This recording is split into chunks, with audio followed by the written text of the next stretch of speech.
Of all the pieces of music we know were played aboard Titanic during her maiden voyage, few of them is better known, or more widely misunderstood, than the music from Jacques Offenbach's opera, The Tales of Hoffman. When the famous German-born French composer Jacques Offenbach died in 1880, his final opera fantastique, The Tales of Hoffman, remained incomplete. The work had been intended for premiere in Paris during the 1877-78 season, but had become delayed. Indeed, its very tone was a significant departure from the often humorous and satirical tone of Offenbach's previous works. After Offenbach's death, theater managers brought in some of his peer composers to finish the opera. It debuted in February 1881 in Paris. By that December, the play was set to perform at the Ring Theatre in Vienna, Austria, where it was gaining popularity. On the second night of its performance there, December 8th, the opera became associated with tragedy. Shortly before the performance was to begin, with much of the theater's seating already filled, a stagehand was using a long-arm igniter to light the row of gaslights above the stage when he accidentally lit some prop clouds on fire. As the fire spread, a series of errors in handling the situation followed. What might otherwise have been a slightly comedic mistake quickly turned deadly. In the end, over 600 people were killed in the disaster, with some estimates for the death toll rising as high as 850. The disaster made international headlines, and Austria's Crown Prince Rudolf reportedly wept when he saw the rows of dead bodies. The Tales of Hoffman was first performed in London about a quarter century later, with a production at the Adelphi Theatre in 1907, and it quickly gained popularity. It is not surprising at all, then, that the White Star Line songbooks from 1911 offer patrons both selections from the Tales of Hoffman, as well as the solo piece Barcarolle, which had become the best-known song from the opera. Indeed, we know for certain that music from this opera was performed aboard Titanic during the maiden voyage. On the evening of Wednesday, April 10, 1912, as Titanic was preparing to depart her first port of call, the French harbor of Cherbourg, her quintet gathered in the first-class reception room between 8 and 9:15 p.m. to play after-dinner music outside the dining saloon.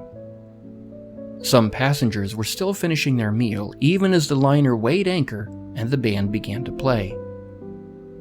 One passenger, whose name has not survived, wrote a letter that was posted from Queenstown the next day. The letter was later printed in the Belfast Evening Telegraph of April 15, 1912, and it contains some extraordinary detail about the performance that evening. After dinner, as we sat in the beautiful lounge listening to the White Star Orchestra playing the Tales of Hoffman and Cavalleria Rusticana selections, more than once we heard the remark, "You would never imagine you were on board a ship." However, music from the Tales of Hoffman would be played again before Titanic's maiden voyage had seen its ignominious conclusion, and it is this aspect of the connection that's often misrepresented. The Countess of Rothes, a first-class passenger who survived the Titanic disaster, later told author Walter Lord an incredible story. She recalled that about a year after the sinking, she had been dining out with friends when she suddenly experienced the awful feeling of cold and intense horror she always associated with the Titanic. For an instant, she couldn't imagine why. Then she realized the orchestra was playing The Tales of Hoffman, the last piece of after-dinner music played that fateful night. The Countess's recollections have often been garbled in later retellings. To begin with, it is often not understood that the quintet did not actually perform in the dining saloon during dinner, or even during dinner in the adjacent reception room. Whereas dinner was typically served at 7 p.m. in the dining saloons of all three classes, the band's after-dinner performances in the adjacent reception room did not begin until 8 p.m., meaning that during dinner there was no musical accompaniment in the saloon. and yet it is often repeated that Barcarolle was played during dinner that night. Such a statement is not technically accurate. On the other hand, when the quintet did begin to play at about 8 p.m., there were often still people lingering in the saloon, either finishing their meals or their desserts, or enjoying conversation with their table companions.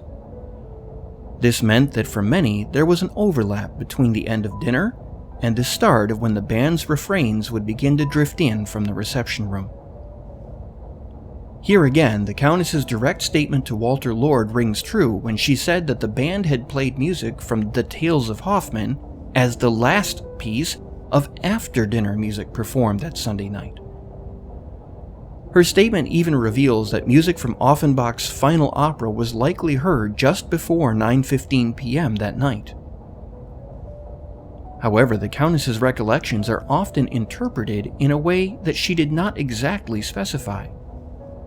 It's often repeated that the last piece the band played that night was Barcarolle, yet the Countess did not name Barcarolle specifically. She instead said that the band was playing the Tales of Hoffman, not that they were playing Barcarolle from the Tales of Hoffman. Considering the fact that period White Star Line songbooks contained both Barcarolle as a standalone piece and also offered selections, plural, from the opera, the band may have been playing either Barcarolle on its own or might have been performing more than one song from the opera. One way or another, however, because Barcarolle was the most popular piece from Offenbach's opera, whether it was played as a standalone piece or as part of a medley of selections, we can be sure that Barcarolle was among the songs played just before 9:15 p.m. on the night of the disaster, roughly 2.5 hours before Titanic met her iceberg.